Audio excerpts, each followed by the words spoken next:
आपको अपने कुटुंबियों में से हर एक को उपार्जन की क्षमता उत्पन्न होने दीजिए, बढ़ने दीजिए। बच्चे ज़रा बड़े हो गए हैं, इनको हाथ बटाने दीजिए ताकि हम अनाज खाते हैं घर का तो अपनी घर की संस्था को थोड़ा सहयोग करें। कुट्टी को उठना सिखाइए, घर का पानी भरना सिखाइए, थोड़ी सी साग वाटिका बनाना सिखाइए, कपड़े धोना सिखाइए ताकि अपने घर में आर्थिक स्थिति से कुछ मदद कर सकें। आप स्वावलंबी नहीं बनाएंगे, परिश्रमशील नहीं बनाएंगे। अगर आप अपने घर गृहस्थी वालों को स्वावलंबी नहीं बनाया है तो ये आपका मोह है।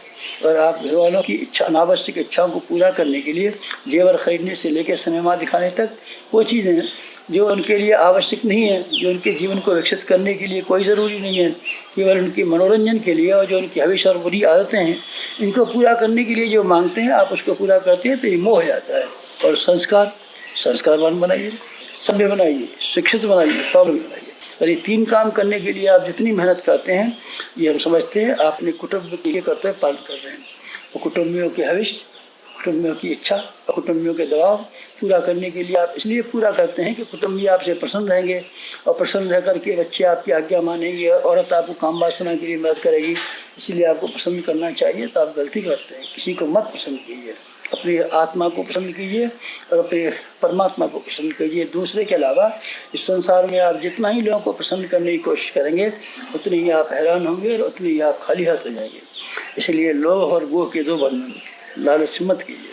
समय का अगर आप अपने दिमाग को खाली कर लें कि हमको गुजारे भर के लिए कमाना है तो आपका दिमाग और आपकी स्कीम और आपकी योजनाएं और आपका परिश्रम और आपका पुरुषार्थ सब बच जाएगा। फिर आप उन कामों में लगा सकेंगे जिससे आपकी आत्मा की उन्नति होती है और समाज के प्रति अपना कर्तव्य होता है और भगवान की आदेशों का निर्वाह होता है।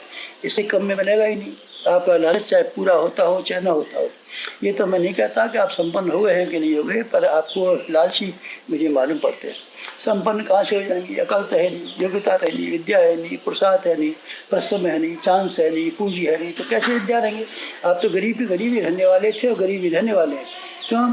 क्योंकि आदमी को संपन्न बनने के लिए तो अनेक साधन चाहिए, साधन तो कुछ भी नहीं, तो संपन्न कैसे बनेंगे? पर लालच आप अगर छोड़ दिया होता तो आप इतने ही गुजारे में कम समय में कर सकते थे। और लालच जितना आपका समय खा जाता है, शक्ति खा जाता है, बुद्धि खा जाता है, उस सबको आपने बचा लिया होता। बचाने के बाद में वो काम कर लिया होता जो असंख्य लोगों ने किया है।